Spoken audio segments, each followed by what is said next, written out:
Hi guys, welcome back to the channel and to another video. Now I haven't uploaded for a while. I've been kind of absent. Life has been kind of crazy, but now I'm back. Now I'm uploading, so I thought I'd kick things off with a state of the collection video. Why not? Let's start with the watch that I'll be wearing on my wrist, my Festina, my beloved Festina, a watch I bought when my daughter was born. Now you might think Festina, fashion brand, blah, blah, blah. Festina used to be a really nice old heritage Swiss-made watch company. This has a value 750, hence the thickness of this bad boy. We have a rotating bezel. We have some really nice. We have a chronograph, automatic chronograph, rattly link, press clasp, absolutely gorgeous. My Festina. Let's start the rest of the video now with the Seiko part of the collection, why don't we? And let's start with the SARBs. This is the SARB 035. According to me, perhaps the perfect watch, perfect everyday watch. On a bracelet, it's sporty.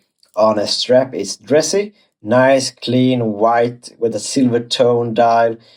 Clean indices, clean hands. 38mm, nice case shape. Display case back with a super boring movement. But the watch, pretty much a perfect everyday watch. And let's take its sibling as well. SARB 033. Pretty much the same watch, or it is the same watch, but with a black dial and a black date wheel. Perfect watches. Many have tried to do clean watches, minimalistic watches. The SARBs, they made it perfectly. And speaking of SARBs, here is the SARB 017, the Alpinist, or the true Alpinist, or the real Alpinist. Sorry about the lens glare, guys. AR coding isn't like old Seiko's bread and butter. 39mm, or is it 39.5? Oh, thereabouts.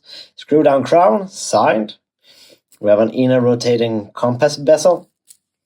We have the Alpinist back. Pretty much the same bracelet on all these three watches. Beautiful golden hands and indices. I guess that would be a cathedral hand. Sorry for mispronouncing that annoying word. Let's keep going with the Seikos. I've collected a few, it seems. This is my beater watch, my everyday watch. I don't know what I'm gonna do today, so I'll just grab a watch. The the SKX 013, the smaller brother of the famous 007. On a strap code oyster bracelet, so perfect grab and go watch. I'll be modding this one. I'll be replacing the bezel insert with a ceramic. Just needs to be done. Keep on with the Seikos. Seiko Presage with a really long and boring reference, so I won't tell it. Slightly larger at 40.8 millimeters. 38. This one was also beautiful vintage style. Boxed, was it acrylic? Crystal, nice bracelet, a really nice movement, nice rotor. A review of this watch, you can find a link down below, and several of the watches, you can find links to reviews down below, along with discount codes and so on. This is one of my girlfriend's favorite watches in my collection, this and I think that one. She calls it my summer watch. A Seiko Chrono Alarm, old, I think it's a 90s watch. It has a reference of a 7A3, blah, blah, blah. There's a ton of these out, they're cheap. I think I paid maybe 70 bucks for this one. Not the original bracelet, but I think it works well with the aesthetics. Quartz, so it's thin. I like it. Has some charm to it. Old Seikos has some charm to it. And speaking of old Seikos, the final Seiko in the collection, my Pogue. Now, according to the seller, this has original dial and hands.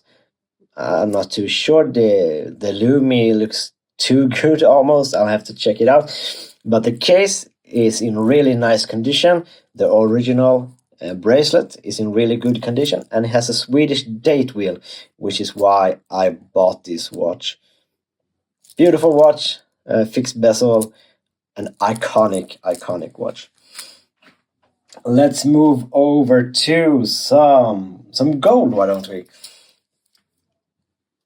Festina DS Action. Gorgeous watch, some really nice heft to it. 38mm, it comes in 42 and 38. My wrists are about 16.5 to 17 centimeters, depending on the day and heat and so on. This is perfect for me. It's a bit longer, protruding male end links. What I really like is that the gold has a matte finish, not shiny like most gold watches has. Beautiful sunburst blue dial. Stunning watch. Many people have asked, oh, is that a Rolex? It's not a Rolex, and it doesn't pretend to be a Rolex. It's its own thing, but it's beautiful. Powermatic 80, a really good in-house movement. Great watch, sapphire crystal. Of course, keeping on with gold theme. Here's a watch that has no economical value, but quite some sentimental value. Titan. Now, do you own any Indian watches? Well, I do. A client of mine, he used to live in India, and he found out that I collect watches. So one day he showed up and gave me this Titan. Titan is India's attempt of making their own watch, starting their own watch industry. The quality is quite a nice heft. That's a mineral crystal, but it has dual time zones, 2 different movements. A really cool little watch. And keeping with the gold, my one mod. A friend helped me build this because I'm really bad at building stuff. Namoki dial, I do believe it's DLW hands. 40mm, AliExpress case. So it has some sharp edges. Couldn't find a watch with the two-tone gold and black with sword hand, so I had one build. And now there are watches with two-tone and with sword hand. Raven watches has made a really nice watch that looks similar to that one. And that's all the gold. Let's go into some micro brands, and let's start with those of you who have followed the channel. You know that I am friends with a guy called Jose, who owns Jack Turner watches. This is El Magico, 43mm chronograph with a Ronda quartz movement. Really nice double dome sapphire. A really nice watch, 20mm lugs, and the curvature of the lugs means that I can wear this big watch on my puny little wrists. And we have the other El Magicos. We have the blue, kind of a mustardy yellow hands. Really nice. I put it on this suede strap. Looks good. Again, full review down below. Jack Turner Traveler VH31 Mecha Quartz that my battery just ran out of. I haven't had time to change it. 42mm by 50, sold out. I do believe it has some of the PVD coated version left. But if you're like me, that your wrists are smaller and you would think that sandwich dial looks great, I want one of those, but I wish it was smaller and I wish it was automatic. Keep your eyes open. Stuff is coming soon to this channel, actually, so subscribe. Final Jack Turner Tsunami. Let's move those broad arrow hands.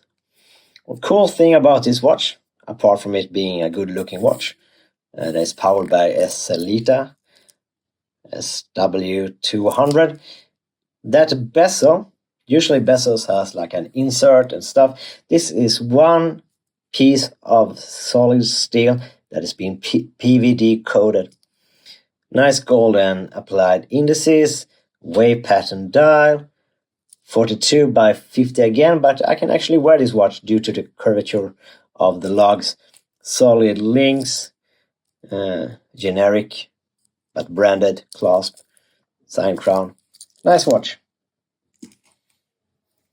Venezianico Nereide GMT, the first microbrand to launch their NH34 Seiko GMT movement. Really nice, 39mm by 46.5, I believe. So nice compact watch. Good for people's smaller wrists. Signed crown. Really, really good bezel. See if I can make this align on camera. A lot of light play. The mirror finishing on that bottom half is a glass insert. That's really cool. But the finishing on that sunburst dial, the combination of brushing and polishing on the bracelet. A lot of light play. Really nice watch. I'll be wearing a lot this summer if it ever comes. The only mo with this one, the deployment clasp. Not a huge fan of those, but I can live with that. The logs are the links are quite short, so no issues.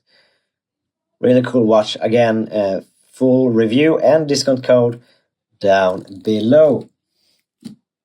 Also, with the full review down below and a discount code is my Heim Legacy SE. This is a manual wind chronograph, push-pull crown that I had apparently pulled out. Seagull ST19 movement. Beautiful. This is the Copper River version. They also have a black and gilt dial version. Sorry, running out of breath. I'm not used to these long videos.